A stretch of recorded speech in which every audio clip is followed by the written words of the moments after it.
ছোট ভাই বেসমেন্টে নামার পথে পা পিছলে পড়ে মাথা ঠুকিয়ে বসে পড়ে। ধীরে ধীরে উঠে দাঁড়ায়। অন্ধকার ঘরের ভিতরে ঢুকে বাতি টান দিতেই তার পা গিয়ে পড়ে লোহার ব্রেকে। যন্ত্রণায় চিৎকার করে ওঠে সে কোনো মতে বেরিয়ে আসে।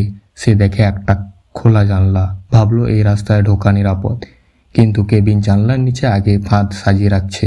সে এক পা বাড়ালে ধরাশায়ী। তারপর হেঁচড় ঘরে ঢুকে আর দেখে বড় ভাইয়ের মাথায় পড়ে গেছে আরও পুরো শরীরে মুরগির পালক ভর্তি। তুমি তো মুরগির মতো দেখাচ্ছ।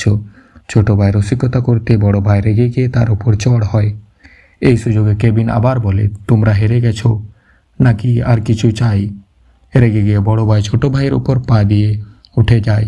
কিন্তু কেবিন আটকে ওঠে আর ফাঁদ তৈরি করে রেখেছে। সে বলে, হাত উপরে, কিন্তু করোনাময় আমি ওদের ধরে ফেলবই।